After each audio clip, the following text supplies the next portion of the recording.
live from New Delhi, watching the India Live, India's voice to the world. I'm Lipakshi Khurana, coming up in the next 30 minutes.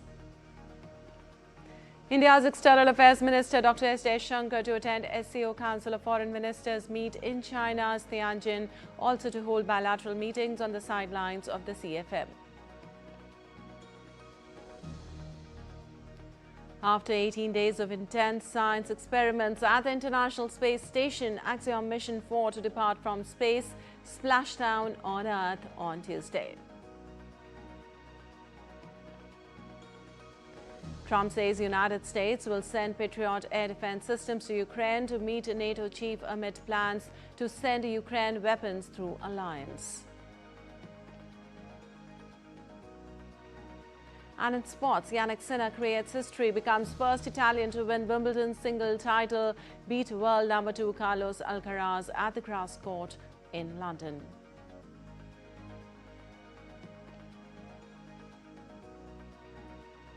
And Cole Palmer scores 2 goals as Chelsea stuns favourites Paris Saint-Germain in final of the Club World Cup, beat European champions 3-0.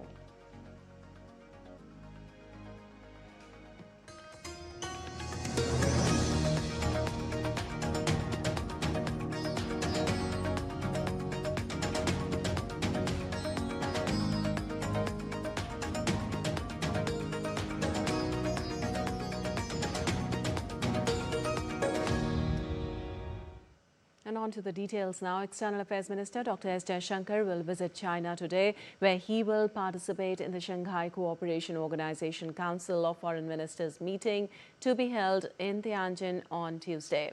The ministers will exchange views on SCO cooperation in various fields and major international and regional issues. The SCO comprises 10 member states: China, Russia, India, Iran, Kazakhstan, Kyrgyzstan, Pakistan, Tajikistan, Uzbekistan and Belarus. External Affairs Minister will also hold bilateral meetings on the sidelines of the CFM. And India's Chemical and Fertilizer Minister J.P. Nadda on Sunday concluded his Saudi Arabia visit. Significantly, long-term agreements were signed between Saudi Arabian mining company Ma'aden and Indian companies to enhance the supply of diammonium phosphate fertilizer to 3.1 million MT from financial year 2025-26 onwards. A joint team has also been set up to explore long-term collaboration in the sector. Besides, bilateral meetings were also held to enhance cooperation in the medical sector, health services, pharmaceuticals, digital health solutions and knowledge exchange. The visit secured important commitments for the long-term supply of fertilizers from Saudi Arabia to India.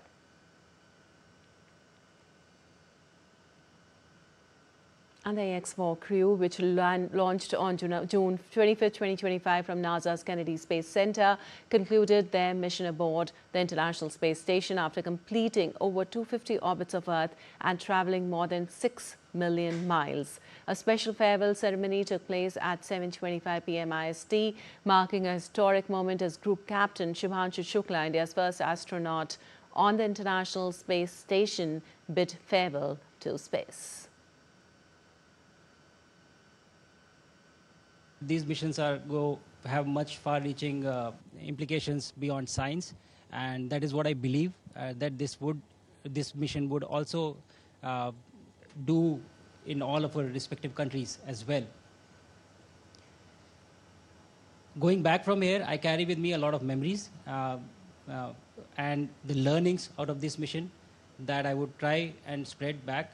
But the one thing that really sticks to me is what humanity is capable of when all of us come together from different parts of the world and work for a common goal or a common objective. It is truly incredible. Well, Shukla, along with fellow crew members, Commander Peggy Whitson of USA, Mission Specialist Savoz Wisniewski of Poland and Tibor Kapu of Hungary joined NASA's Expedition 73 crew for the ceremony. He added that 41 years back, an Indian went to the space and told us what our country looked like from up there, and people want to know what India looks like today. आज का Bharat space से महत्वाकांक्षी दिखता है। आज का भारत निडर दिखता है। आज का भारत कॉन्फिडेंट दिखता है, आज का भारत गर्व से पूर्ण दिखता है।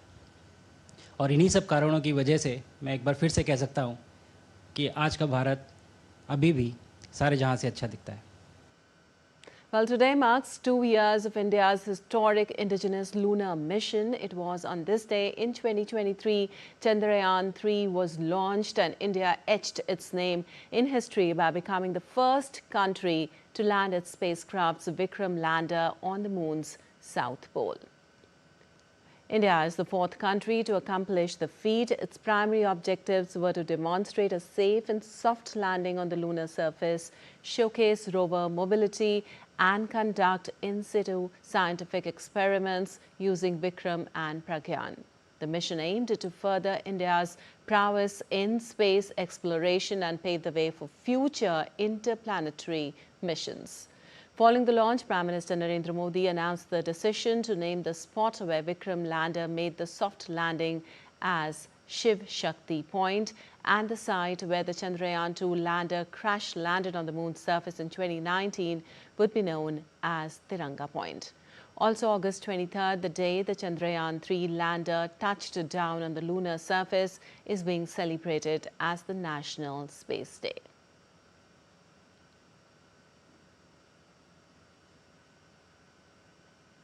And Savan or Shravan is a holy month in the Hindu calendar when people worship Lord Shiva and Ma Parvati during this month to get their blessings and for the removal of problems.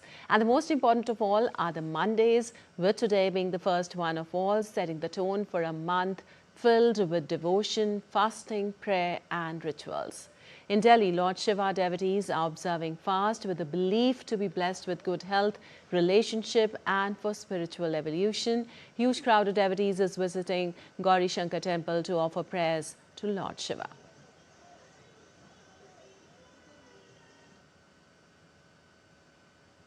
In Uttar Pradesh's Ayodhya, devotees offered prayers at Kireshwar Nath temple on the first Monday of the Savan month.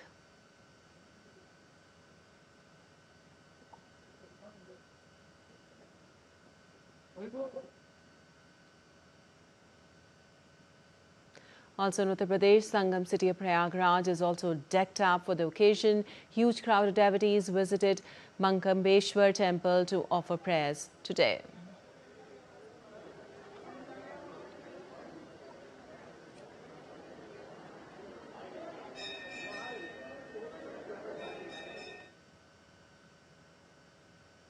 In Madhya Pradesh, Bhasma Aarti was performed at Ujjain's Mahakaleshwar temple on the first Monday of Savan. During prayers, Lord Shiva's idol is bathed in sacred ash of Bhasma. It symbolizes the transcendence of life and death. Devotees consider it a powerful spiritual experience seeking blessings and purification.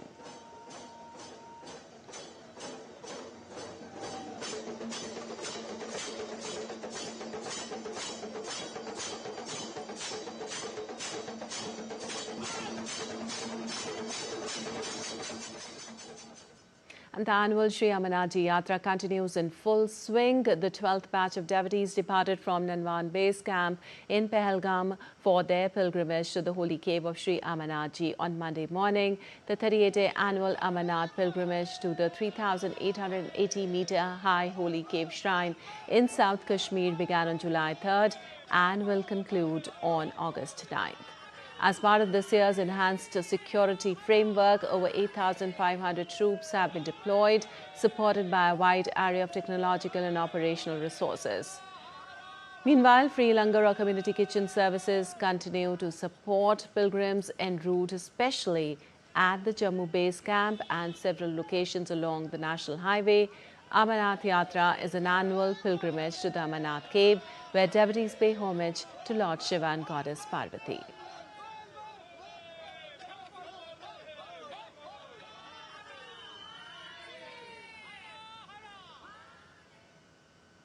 And moving on, flood-like situation in many districts of India's Madhya Pradesh continues due to heavy rains. As a result of various other weather systems in different areas, the state has experienced continuous and sporadic rainfall over the past 3 days. Apart from this, the water level of Betwa River in Vidisha district is also continuously increasing. In Chhatarpur too, life has been affected due to waterlogging in settlements. According to the Meteorological Department, there is a possibility of very heavy rainfall at some places in the districts of Gwalior, Chambal, Ujjain, Bhopal division on Monday, Tuesday. Light to moderate rainfall is expected in the remaining areas. Scientist Abhijit Chakrabarti of the Meteorological Center said that the monsoon trough is currently going to the Bay of Bengal via Bikaner, Gwalior, Banda, Siddhi, Jamshedpur, Digha.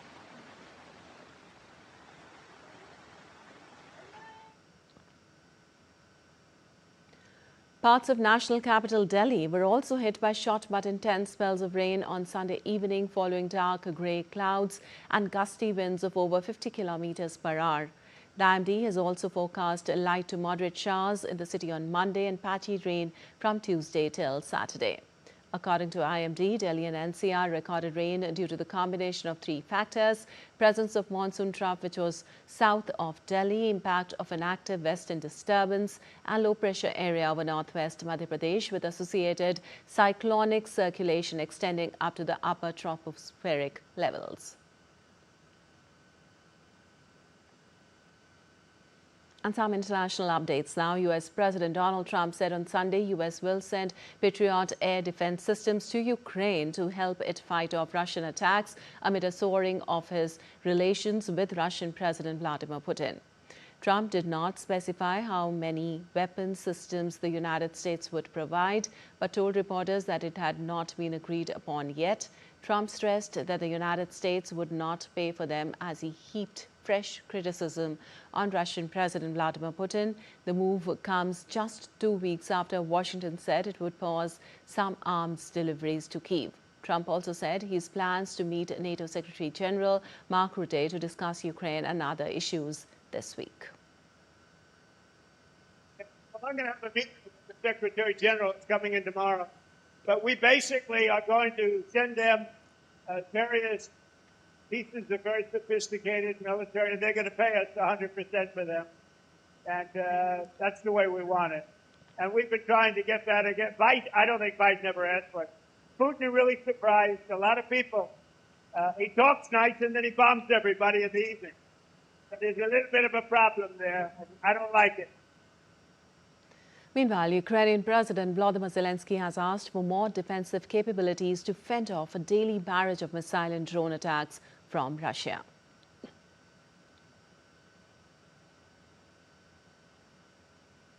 And moving on, President Trump also said he hoped talks for a ceasefire between Israel and Hamas will be straightened out this week. The U.S. is backing a 60-day ceasefire with a phased release of hostages, Israeli troops withdrawals from parts of Gaza, and talks to end the conflict.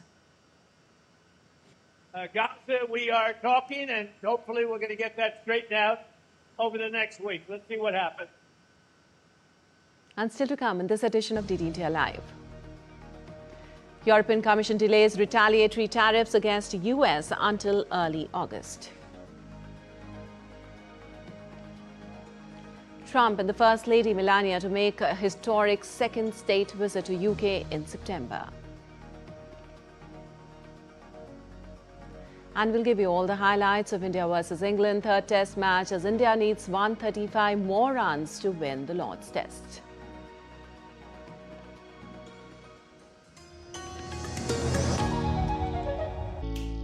Jharkhand will mesmerize you with majestic nature, rich heritage and colorful culture. Hello. Johar. It fits perfectly. Thank you. Full workout ho gaya. Ready?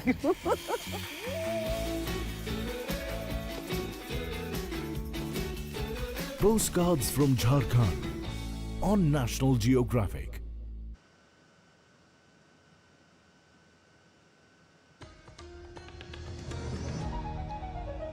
Welcome back. You're watching DD India Live. I'm Lipakshi Khurana, and moving on, European Commission President Ursula von der Leyen said on Sunday that the European Union will pause its countermeasures against the United States until early August, and the bloc will continue to prepare response options. Her statement follows the US President Donald Trump's announcement on Saturday that starting from August 1st, a 30% tariff will be imposed on goods imported from the EU and Mexico. Currently, the US imposes a 50% tariff on EU steel and aluminium products, a 25% tariff on the automotive sector, and a baseline tariff of 10% on almost all other goods. Well, according to the previously announced plan, the EU's first round of retaliatory tariffs on US goods was scheduled to take effect on Monday. Trump's decision to impose 30% tariffs on EU exports has triggered widespread opposition from European leaders. And German Chancellor Friedrich Merz on Sunday said he will work intensively with French President Emmanuel Macron and European Commission President Ursula von der Leyen to resolve the escalating trade war with the US. Talking to German broadcaster ARD, Merz said the German economy would be hit hard by the tariffs and he was doing his best to make sure US tariffs of 30% were not imposed. And French President Emmanuel Macron on Sunday announced a plan to push forward France's defense spending. He pledged to double the military budget by 2027, that is 3 years earlier than originally planned in response to a complex geopolitical moment. France had aimed to double its defense budget from 2017 levels by 2030. However, Macron pledged to reach the target by 2027. A military budget that stood at $37.40 billion in 2017 will rise to 64 billion euros by 2027. That comes with an additional 3.5 billion euros allocated for next year and another 3 billion euros in 2027. He said the accelerated spending, which comes as France is struggling to make 40 billion euros in savings in its 2026 budget, would be paid for by increased economic activity. He said Prime Minister Francois Bayrou would provide more details in an address on his plans for the 2026 budget on Tuesday. Bayrou is facing an uphill battle to steer billions of euros worth of savings through a bitterly divided parliament as France strives to lower its budget deficit to keep EU bean counters and foreign investors at bay. Well, US President Donald Trump is set to make a historic second state visit to the UK in September, following a formal invitation from King Charles III. The King extended the invitation through a letter delivered by UK Prime Minister Keir Starmer during a visit to the Oval Office in February. Trump is set to make a state visit to the UK in September and will be accompanied by his wife, First Lady Melania, on the two-day trip from September 17th to 19th. Trump relished his last state visit to Britain in 2019 when Queen Elizabeth II hosted him. The Queen threw him a lavish banquet at Buckingham Palace and gave him a royal artillery salute. And Russia and China's foreign ministers on Sunday discussed their relations with the United States and the prospects for ending the Ukraine conflict. Russian President Vladimir Putin's foreign minister Sergei Lavrov met Chinese foreign minister Wang Yi in Beijing on Sunday on the sidelines of the SCO summit. In a statement, Russia's foreign ministry said that the importance of strengthening close coordination between the two countries in the international arena, including in the United Nations and its Security Council, the SCO, BRICS, the G20 and APEC, was emphasized. While the China's foreign ministry said that the close contact between the two countries was to promote the development and revitalization of each other and jointly respond to the challenges brought about by a turbulent and changing world, both sides also exchanged views on the Korean Peninsula and the Iranian nuclear issue as well. And the European Union and Indonesia reached a political agreement to move forward with the free trade deal on Sunday. At a joint press conference with Indonesian President Prabowo Subianto, European Commission President Ursula von der Leyen stated that the comprehensive economic partnership agreement trade deal will open up more opportunities in key industries like agriculture and automotive, while Indonesian President Subianto stated that Europe holds significant importance for Indonesia and emphasized the desire for increased European presence and greater involvement in their economy. There's a lot of untapped potential in our trade relationship, and therefore this agreement comes at the right time, because the new agreement will open new markets. It will create more opportunities in key industries. Business active in agriculture, in automotive, and in services will massively benefit from it. This agreement will also help strengthen the supply chains of critical raw materials that we need to power the clean and the digital transition. And in Bolivia, Evo Morales led a meeting on Saturday with social movements aligned with his cause to demand the Supreme Electoral Tribunal approve his candidacy for the upcoming elections on August 17th.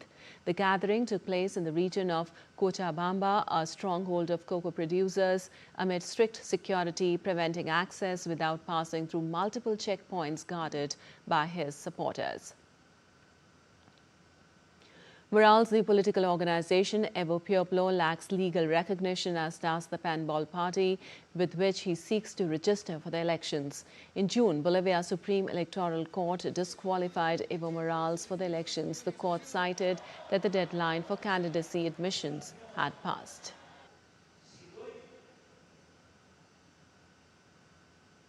And in sports, world number 1 Jannik won his first Wimbledon title by wearing down Carlos Alcaraz in another high-quality Grand Slam final between the dominant forces of the men's game. Italian champion claimed a 4-6, 6-4, 6-4, 6-4 victory at the All England Club, avenging his brutal French Open defeat by Spanish world number 2 just 35 days ago. Sinner, who served a 3-month doping ban earlier this year, has claimed the 4th Grand Slam title of his career and a first major victory not on a hard count. A composed and a political performance from the top seed ended Alcaraz's 24-match winning streak. Also, Sinner's win stopped 22-year-old Alcaraz from becoming only the 5th man in the Open era to win 3 consecutive Wimbledon titles. Jannik Sinner is the first Italian player to win a Wimbledon singles title. And in the FIFA Club World Cup, Cole Palmer scored twice and fed João Pedro for a goal as Chelsea overwhelmed Paris Saint-Germain in the first half and beat the European champions 3-0 in the final. Cole Palmer had almost identical left-footed goals from just inside the penalty area in the 22nd and 30th minutes on Saturday, and then sent a through pass that enabled Pedro to chip goalkeeper Gianluigi Donnarumma in the 43rd for his 3rd goal in 2 starts with the Blues. A 23-year-old who joined Chelsea from Manchester City 2 years ago, Palmer scored 18 goals this season. Chelsea had finished 4th in the Premier League and won the 3rd tier UEFA Conference League.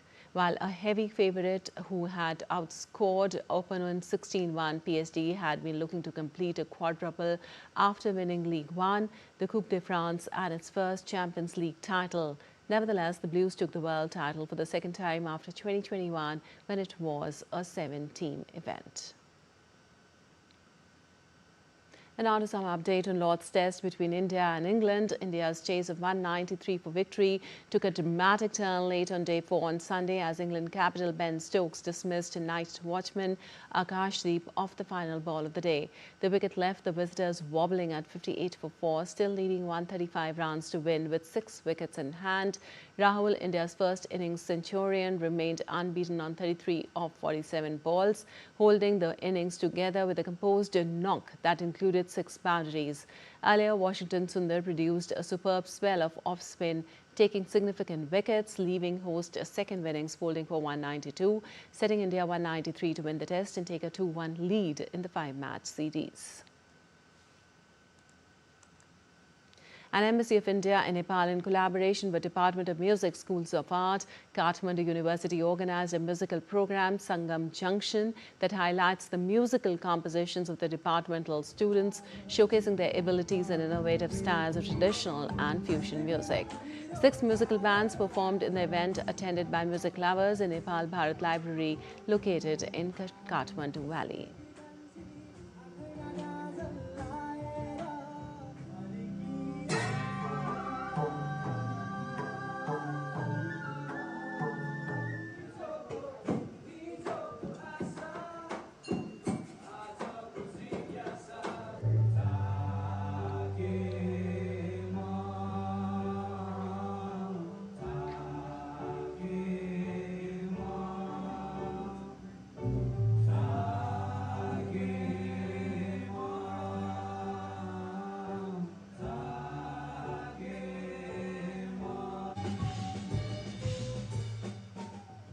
All right, that's all for this edition of DD India Live, but let us know your thoughts on the news of the day. For those on the go, you can get all the latest news and updates from India and across the world on the DD India mobile app. The app is available on both Android and iOS platforms. Scan the QR code on the screen to download now. Well, we'll be back with more news as it breaks here on DD India. I'm Lipakshi Kurana from all of us here in Delhi. Thanks for watching DD India Live.